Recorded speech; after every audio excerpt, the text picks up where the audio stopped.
I like that. This one thing that. Ayoko na. Ano ba yan? Pwes kasi siya.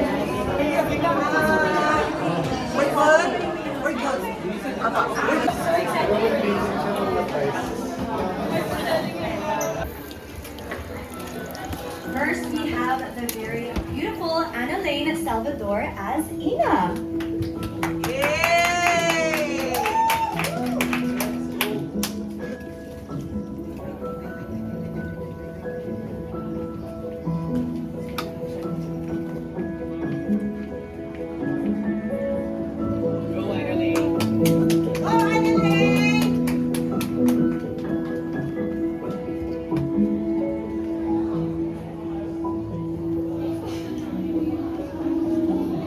Very beautiful naman si Annalene. Of course, we have Jel Tarun as Hector, AJ Season as Jake, Ding Dong Bahan as Ferds, Yesh Burse as Carla, Jude Hinumdum as Erwin. We have our featured vocalist, of course, our female featured vocalist, Colette Modelo. We have Jaren Garcia as our male featured vocalist. Ana Luna, of course, as Kat. Mian Espinosa as Everyman. JC Alcantara as Dino. Yen Santos as Gab. Brent Manalo as Jake. Nikki Valdez as Lou. Ruby Ruiz as Anita. Janela Salvador as Lou. Jake Cuenca as Dino. Yvette Orteza as Anita, and Carlitos Siginon Reyna as Ben. Now, ladies and gentlemen, as we are welcoming the cast, of course, let's give them fire! Sila. So, ito'y vignettes ng mga iba't ibang kwento na magkakakonect at paano sila nagkasama-sama, kung paano sila naghiwalay, at kung ano yung patutunguhan ng bawat isang relasyon. Weave kasi siya, so ang complex din ng kwento niya at maiintindihan mo lang siya kapag pinanood mo. Yan. Ay, gusto ko yan! Magagets nyo lang. So, dapat they have to buy tickets. But ito, I'm also very interested to know about the staging. Diba? That's what makes every theater show very unique and exciting for the viewers also, is how they're going to, yung atake nila, how they're going to set up the stage play. So, ikaw naman, Direk, what are your thoughts? What can you give us? Some sort of hints? Maraming surprises sa kwento, hindi naman siya puro iyakan lang, marami rin itong nakakatawang mga eksena. At ang pinaka-exciting dito, yung staging niya is theater na round. So, ibig sabihin, lahat ng angulo, makikita niyo sila, nasa gitna sila ng tanghalan. And mahirap pa umati ng theater na round because wala kang may cover, hubad na hubad ka gaya ng kwento. Hi, you know what? I am actually very excited for that. And I cannot wait to see how it flourishes, diba? Kaya naman ngayon, ladies and gentlemen, before we get into all of our... Nagmamahal at mayroon din naghihiwalay. Minsan, may forever. Minsan, hanggang dito na lang. Maraming media, maraming advice. Maraming iba't ibang kwento ang pag-ibig at paghihiwalay. Kung may paraan sa panliligaw at pagmamahalan, may paraan din ba sa paghihiwalay? Ilang beses mang pag-usapan kung paano maghiwalay. long-term man o hindi. Nag-break dahil mutual decision. O dahil mahirap nang ipaglaban. Is there an art to breaking up? Because if love is an art, messy and beautiful, Then breaking up can be messy and beautiful.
Hindi nyo alam kung gaano kabigat mag-impake ng mga gamit habang nakatalikod sa iyo yung taong binuo mo.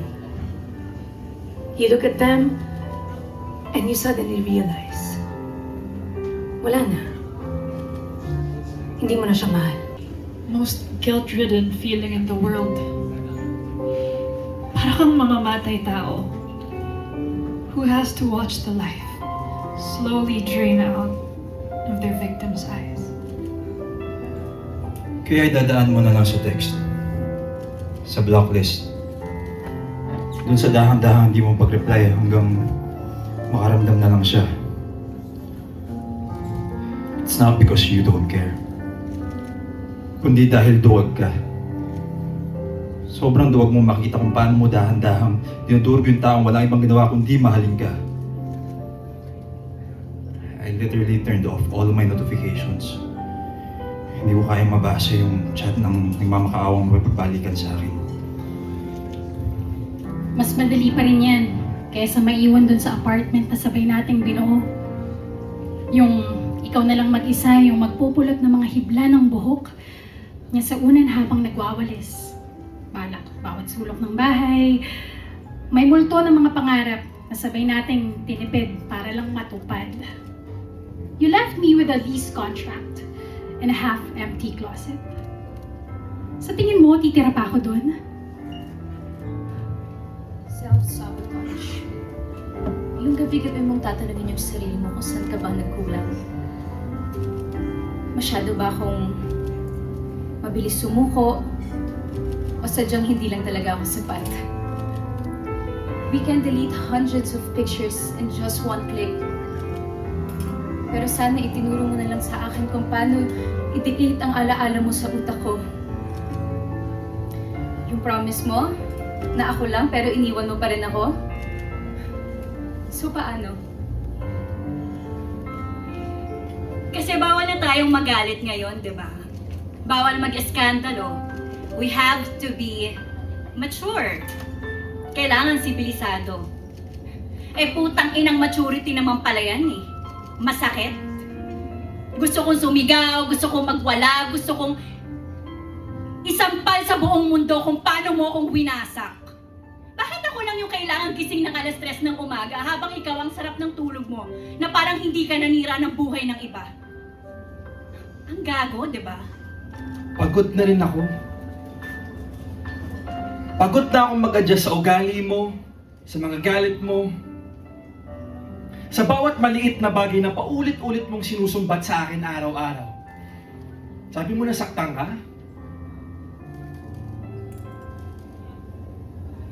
Masakit din namang ibigay ang lahat, pero hindi ka pa rin sapat.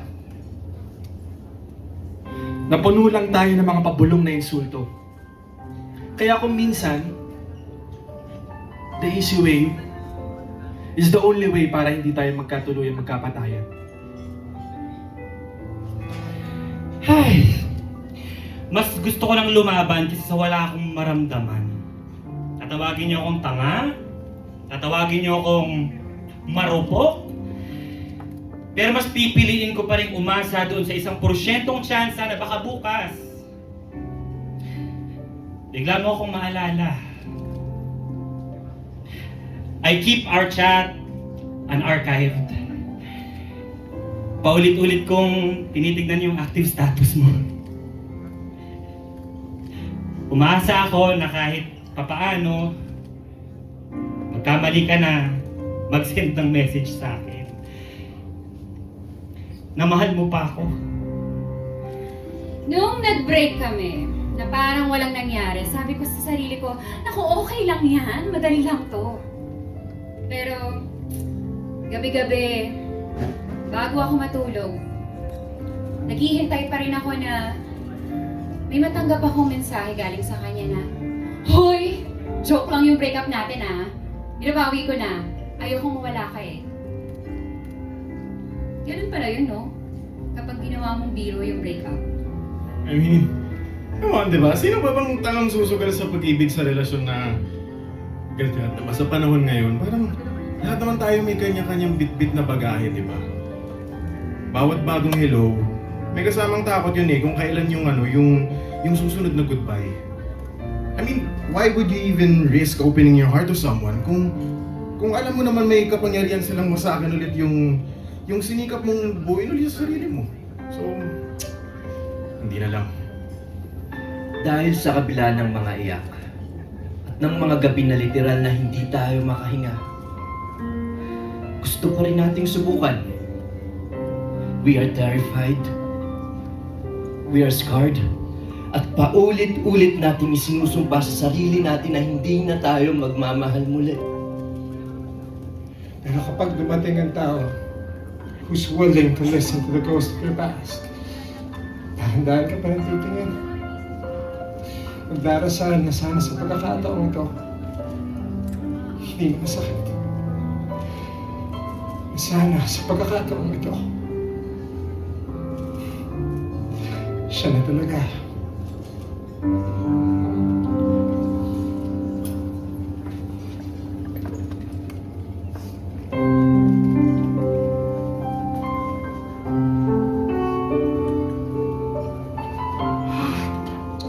Si Luan susundo sa atin, ha, Ben?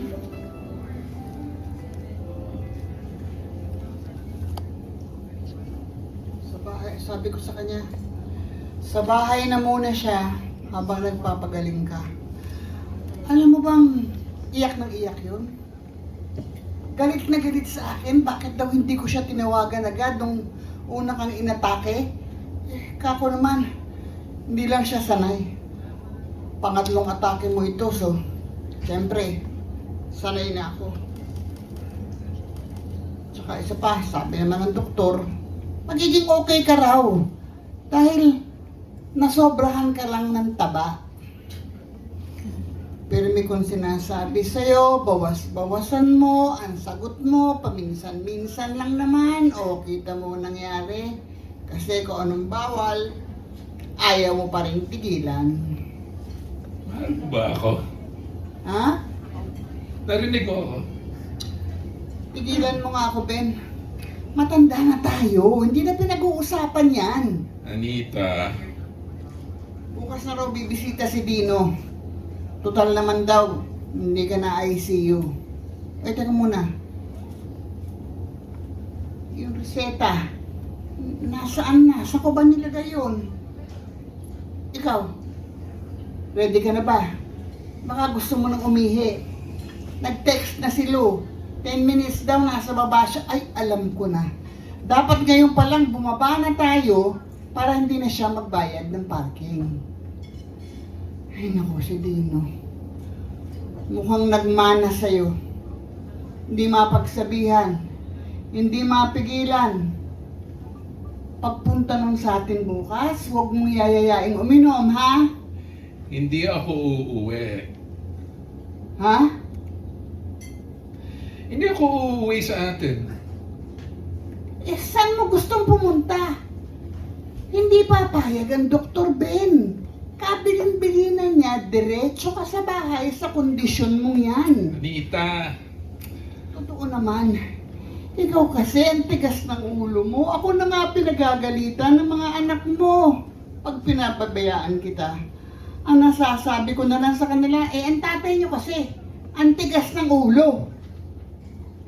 Alam namang bawal sa kanya, sisigi pa rin. Hindi na ako uuwi sa atin. Hindi ako doon uuwi. Narinig kita. Alam ko kung anong ibig mong sabihin. Anong gusto mong reaksyon ko? Matuwa ako.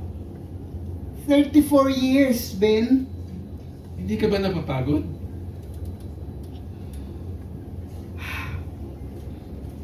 Sanay na ako. Mahal mo ba ako? Na-overdose ka yata sa mga iniinom mo. Mukhang kailangan tayong dumaan sa Mercury mamaya para mabili yung ibang mga gamot mo. Nasaan na ba yung reseta? Saan ko ba nailagay? Ba't di mo ba ako sagutin? Bakit? Ako ba mahal mo? Kita mo na.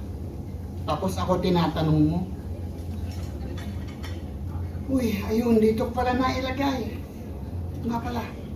Alam mo bang hiwalay na si Dino at si... Ano na nga pangalan ng huli niyang girlfriend? Carla ba yun? Ewan ko sa anak mong yun. Hindi pa makahanap ng talagang makakatuluyan, tumatanda na siya. Tingin ko kasi, hindi niya malimutan si Ina. Natatandaan mo yun, di ba, si Ina?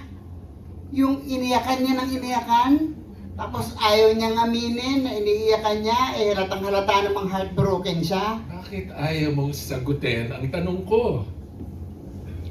Kasi matanda na tayo.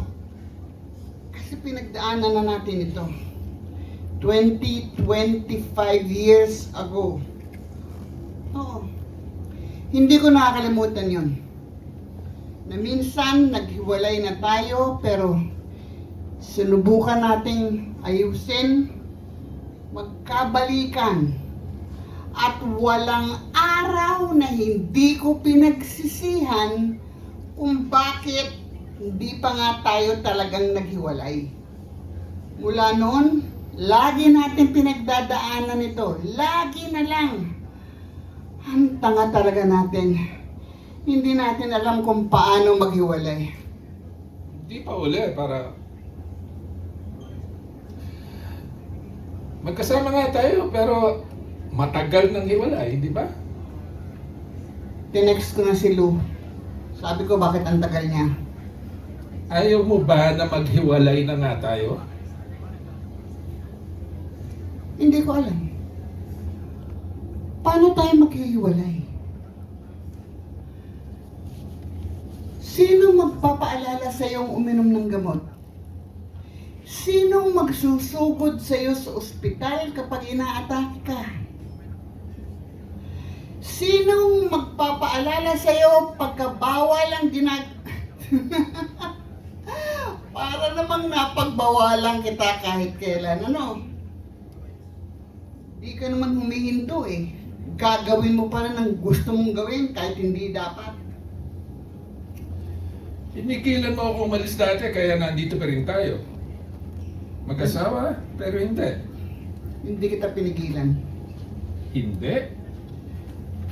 Sinabi ko lang na gawin mo ang tama kung hindi para sa akin, para sa mga bata, sa mga anak natin. Sana pala, noon palang ginawa mo na yung mali. Hindi ko kaya. Pareho lang tayo. Maghihiwalay na tayo. Oy, huwag mo nang itanong kung desidido ka na pala. Ayoko maghiwalay tayo na parang... Parang ano? Parang walang pinagsabahan? Parang hindi naging mag-asawa? Matanda na tayo, Ben. Sorry. Diti-text ko na lang si Anita. Sasabihin ko, wag na siyang tumuloy dito. Magta-taxi na lang ako pauwi. Eto na naman tayo. Naidlip lang ako. Tapos, eto na naman tayo. Mahal. Being part of the show, especially with your wife naman, diba? From on real to real, diba? So I really want to know what that experience is like for the both of you. Also, Miss Babette, of course. What is that like to go through working together and going through such a heavy topic also? The both of you, yes, please. No, I'm excited. I'm excited because of the material. This is the last play of George De Jesus, and working with director Dun Saranya, and with this entire cast, with the entire team, and also this is the first time. No, this is not the first time, but this is the second time we've worked together, Bebeth and I, on a relationship story like this. So yun, marami naman kaming marami naman kaming naaalala from our own. How long has it been? Nakalimutan ko na. 36 years, ba? 37 years. So yeah, we have quite a few memories, which kind of like, remembers. I mean, we see ourselves in throughout this material. So it's exciting, it's fun, it's familiar, but it's also there's new ground also for us. I mean, I feel, I like the situation of yung mag-asawa dito and parang how breaking up and getting together in our own way throughout this material. No, and I love that. Oh, yes, please. Well, it's pretty much like what we have in the house. Malamig na yung sinigang. Kanina pa kita tinatawag. Sino mang kausap mo sa messenger? But, there's a story when our son, Rafa, was 5 or 6 years old. He did his first movie with his dad. And then, there was a scene where his father sa pelikula, si Pen Medina, was going to be pushed out of the window. Nahulog si Pen sa bintana, si Rafa nakatingin, hindi umiyak. So si Pen tried to workshop him. Ang sabi ni Pen sa kanya, halimbawa sa bahay ninyo, nag-aaway ba ang papa mo at ang mama mo? Yeah. Ano pa nag-aaway nila? Pag hindi gusto ni papa ang script ni mama. So ganun yung aming ups and downs as a married couple who work in the industry. Wow. Well, I very much love that. I'm going to ask you guys more about that later as the MediaCon goes on, especially kasi yun nga, as a director, from a director's point of view, for sure may mga opinions about scripts and all that. But of course, I want to ask Annalyn next. Please correct me, is this your first theater production? It is my first theater. So I'm very excited about this. Please tell us about what your expectations are, how you've been preparing for your character. We did a little bit of workshop na rin last year kasi this was supposed to happen last year, but thank God nag-continue na siya this year. I was still nervous about the whole thing kasi theater, iba ang acting sa camera, iba din ang theater. So this is gonna be my first time. Whew. Pag si Direct Dudes naman this is what you have to do. Tinuturo din naman niya sa amin kung paano aralin yung character namin. I was actually talking to Direct Dudes kanina, sabi ko, I feel like the process of choosing the cast was very, very strong. Because I can see from the performance alone, very, very strong performances. Guys, puso ko, please give me some time, I'm sorry. But that's very great, and I'm very excited to see how you will then get your learnings from Direct and of course your cast members. Yes, especially the cast members. Yes. It's gonna be a whole month of rehearsals and getting to know each other. Because of course, we need to have all the chemistry that we need for this show. Kasi grabe nga naman ang theater show, and as a featured vocalist, I'm very interested to see, do you take hugot from your cast members and allow that to join your performance? Yes, actually, this is my first time doing theatre, and I'm a featured singer, so I won't be acting, but I feel like with singing too, you also have to be very emotive and expressive with your emotions, and I'm so honored to be part of this lineup with such amazing actors and actresses, and yes, I'm super excited. Okay, that's what I was thinking. As a very established and confident TV actress and even a performer singer, yes, don't make that face, yes. But what is it like now segueing into theater? Honestly, I'm so excited to begin the process because this has been a dream of mine for more than since I was born. I was exposed to my mother doing theater, so I really have been waiting for this, and yeah, it's a dream come true, and hopefully after this I can do more. For directing a multi-generational cast, Wait, sorry, mali ako. Wow! No, how do you make a breakup less painful as possible? Na-excite ako for direct dudes. Pasensya na po. But how do you make a breakup less painful as possible? Why me? Ate Kat, present mo si Ate Kat ngayon. Tanungin natin siya. How do you make a breakup less painful as possible? Who knows? Honestly, I feel like breakups are meant to be painful. You're meant to go through it. You're meant to feel every emotion, and the more you avoid the pain, I think the more you're gonna feel it in the end. So that's my take on it. I don't know. I think that's right. That means you have to feel it. Because like you said, Yeah. if you don't feel it, mas masakit nga. At longer pa. Ding dong, please. Oh, hello. I think there's no such thing as mapadali yung breakup. Just like what Janela said, no? Wala namang madaling way para gawin yung breakup. It's just that time heals everything, and it takes maturity and accountability, of course. Kasi we're all human. At the end of the day, nagkakamali tayo, but it's how we understand things beyond of what we experience. Very wise. I love. The question is, what's the art behind breaking up? The art of breaking up. I think there's no real art to it. I think it's very chaotic. I think parang I associate breaking up with grieving. It's something, a piece of you that really passes away, an attachment to that person. And for me, like what Direk said, like you go through all stages of emotions. And like, there's one point na makakatawa ka sa sarili mo. There's one point where, you're proud of those wounds. There's another point where, you don't want to socialize. But basically, you get to know yourself a lot better. At least for me, it's made me a better person every time I did go through one. And with that being said, like what I hope for everyone to experience here today is that like theater is really like it's a craft. So with this sensitive topic comes an opportunity to really put your real experiences on stage, on the platform.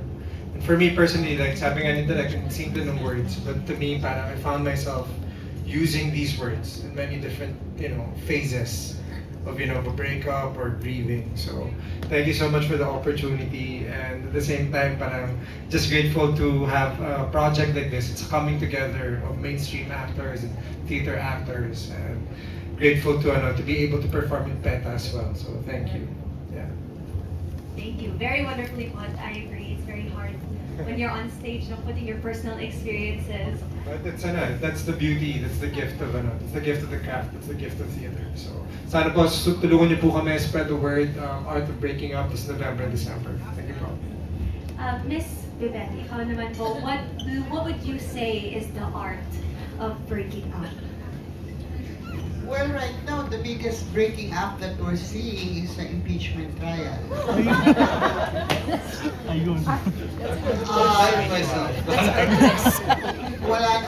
Kung ang community pwede maghiwalay, di lalo na ang mag-asawa.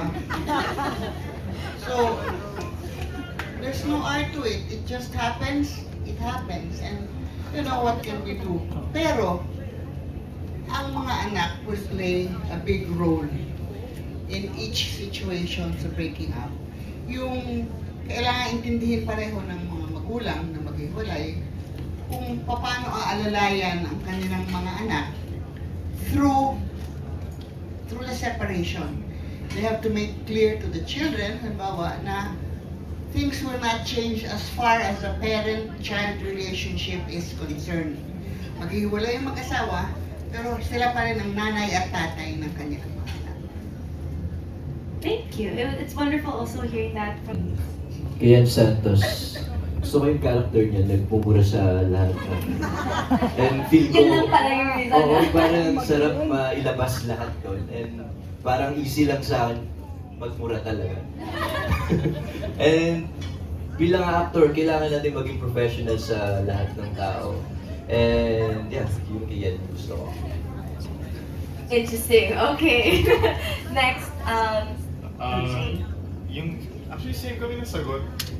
Yung character din ni Ed. Kasi, for me, yung character niya is very liberating. Usually kasi di ba pag ang isang tao for context of breaking up, pag ikaw yung hysterical, usually ikaw yung masama. So parang, for her character kasi, it's very complex. She's very loud. Sinasabi niya kung ano yung nasa isip niya, pero it doesn't necessarily mean that she's on the wrong side. So, yun. Thank you. Actually, nagulat nga ako kanina sa performance. Sabi ko, I think I like this character. Now we have for Yesh, Colette, and Jaren, once again, also from Cinema One. But this one is quick and easy lang. Complete the sentence, okay? Letting go means... Letting go means starting a new life. Wow!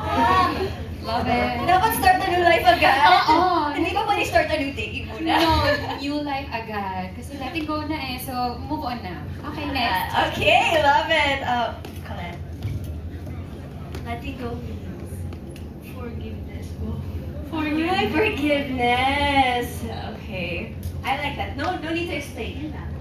Okay, and for Jaren. Letting go means choosing yourself. You know, we have 3 different point of views from that answer, no?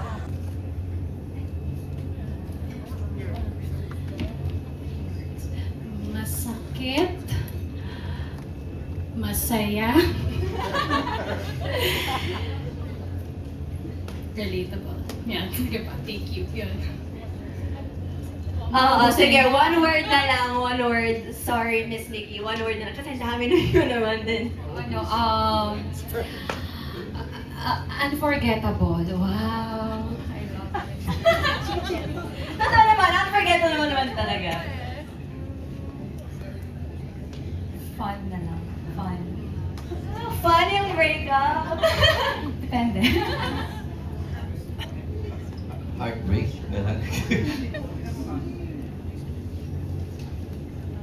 Masakit.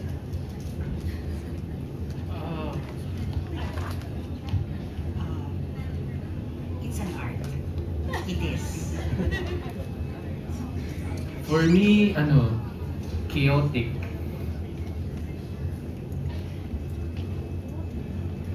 Panaginip.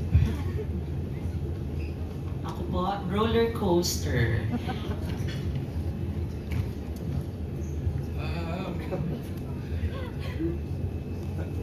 Masaya.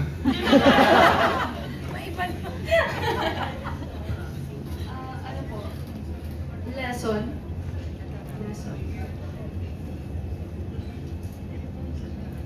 Intense.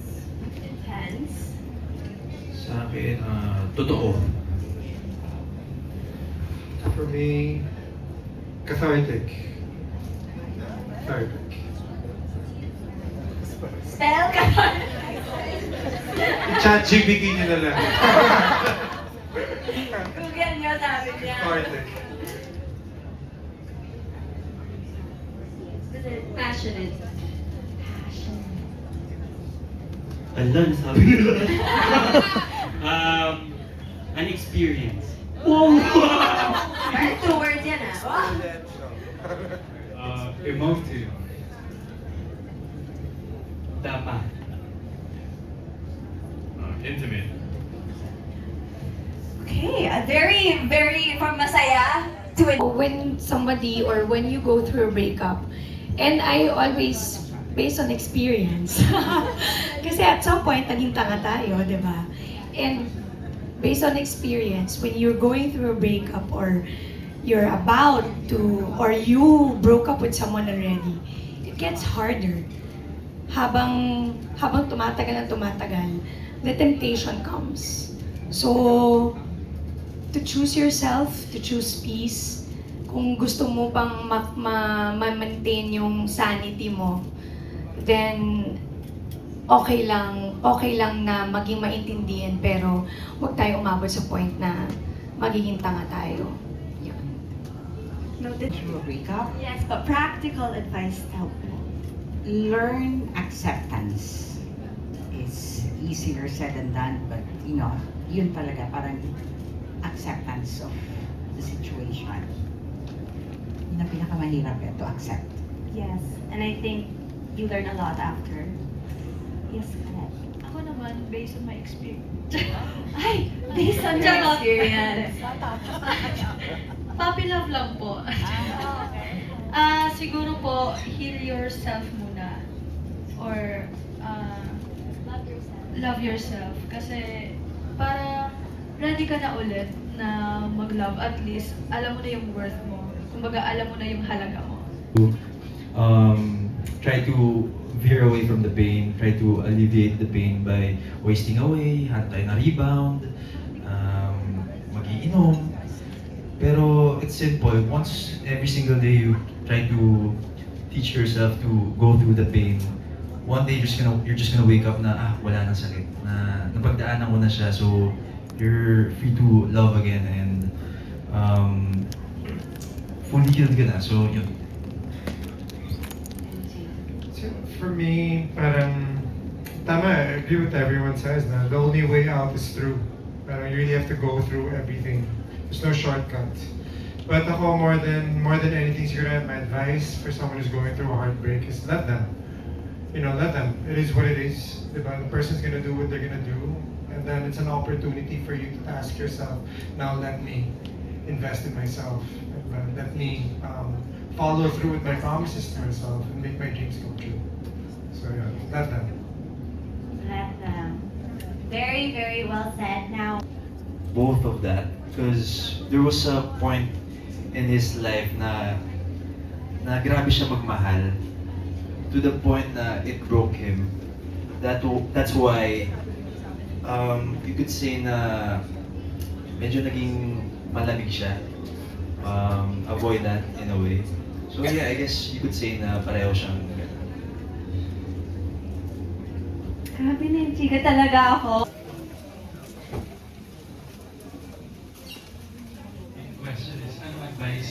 If you were to become best. Gusto ko ano sabihin nyo? Say, taboo! Hirap naman yan. Taboo. Okay. 3, 2, 1. Say, taboo!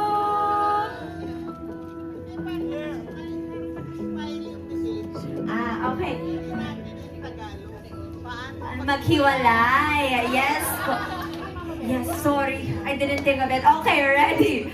3, 2, 1. Paano maghiwalay? Kung paano maghiwalay. 3, 2, 1. Kung paano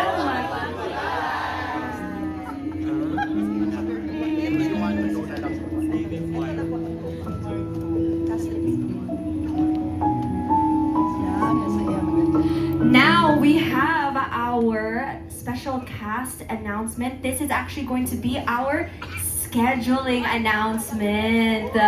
So this is what a lot of people have been waiting for to see. So if you guys are ready, let's show our cast scheduling. It will probably be here, so it's on the live stream. Okay, thank you very much. Thank you so much for joining us in our cast, of course.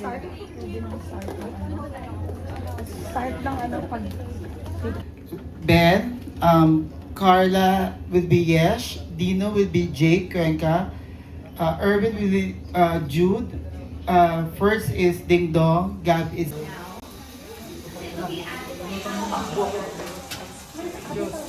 I'm curious naman din, do you think that he slipped the balls too fast? Or is he just a...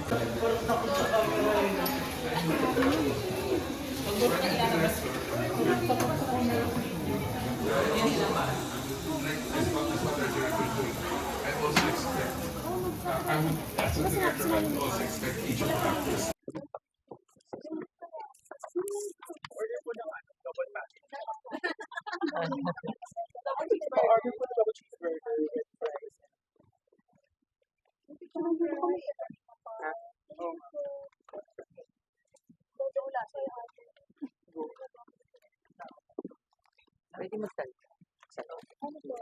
What's the worst breakup excuse you've heard?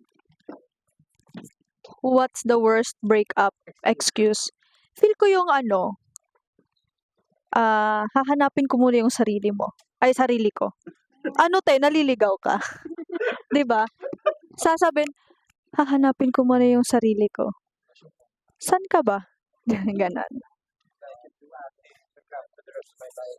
Minsan kasi with film and TV, it's hard to put so much pressure in your film and TV career. Sometimes one wrong project will set you back 10 paces. Yung mas mataas yung stakes. With theater, parang it's like, I associate it na, kunyari kung mahilig ako mag-basketball, you can always find the basketball court or the basketball you can play by yourself. With theater, that's the playground for me. Like a film and TV, there's no more space to make mistakes. It's an investment. A lot of money put into a movie. With theater, there's a lot of time. There's a lot of time to rehearse. December 6 to December 6. Thank you. You have to just, for me, enjoy each day. What's one thing you'll never do someone you love? So you're doing now this time together.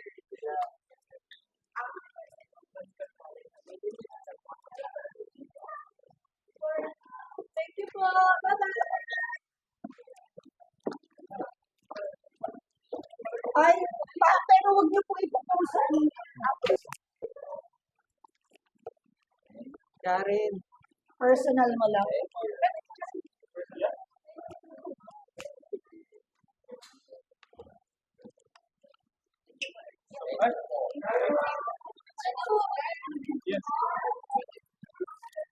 Ay, ito.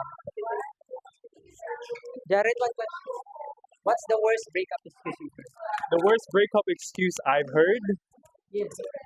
is that someone simply fell out of love. That is the worst reason to break up with someone. Thank you. Ma'am, one question. What's the worst breakup excuse you've heard? Worst breakup excuse na narinig? Hindi na kita mahal.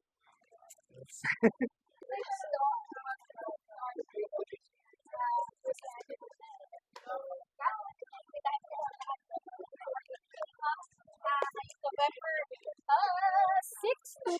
to basta katulad sa Beta Theater sa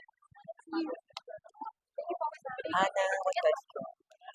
What's the worst breakup excuse na narinig? excuse, breakup excuse. Ay, teka lang. Ay, teka lang, CR lang ako. CR lang ako.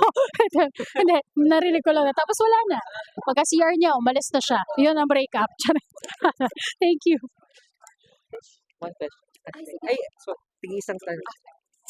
What's the worst breakup excuse na narinig? Oh my gosh, nakakaloka. Ang pinaka-worst na narinig ko ay, eto totoo to, cliche man, pero yung, hindi, it's not you, it's me. Yun siya. Para sa akin, oh my God, very stupid yung dahilan na yun. Kasi, wala eh. Ikaw talaga ang problema. It's not me. Ayun lang. Thank you. Salamat. Worst breakup. Worst breakup excuse, ginagamit niya si Lord.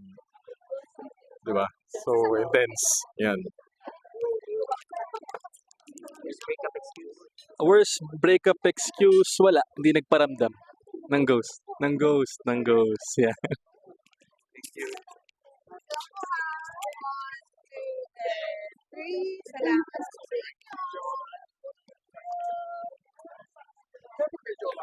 One question. What's the worst breakup excuse na narinig mo? Worst breakup.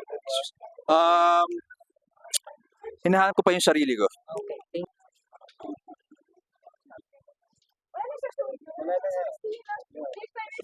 Let's catch up with you. But, you don't remember my manager. Still my manager till now. Nice to see you. Watch our play, yeah. Yeah. I go. Yeah, Mama. So nice to see you. Sir, what's the worst breakup excuse na narinig mo? Worst breakup excuse that I've ever heard. Probably not getting an excuse at all. That's just as bad. Yeah. Okay. What's the worst breakup excuse na narinig mo? Worst breakup excuse? It's not you, it's me. Isa lang. yeah, sure. What's the worst breakup excuse na narinig? It's gonna be, wait lang. Worst breakup excuse would be, I have to, wait lang, oh my God. Worst breakup excuse. Meron ako eh. It's just the tip of my tongue. Lagi ko itong ginagamit nung high school eh. It would be, uunahin ko muna yung sarili ko.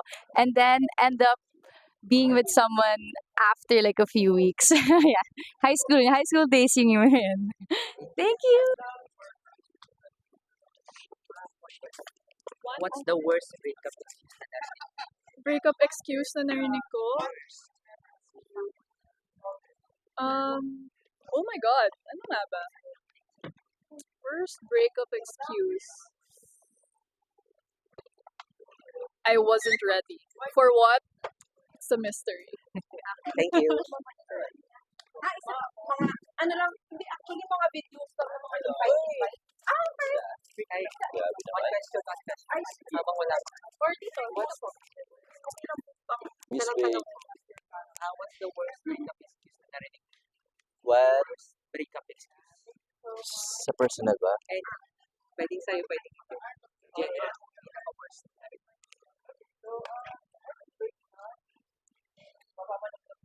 Aalis na ako. Cool off na tayo. Yes. Like, galing kami sa saya. Tapos bigla niyang sinabi. Aktaritay ko lang sa'yo sinabi. Sa akin sinabi. Salamat.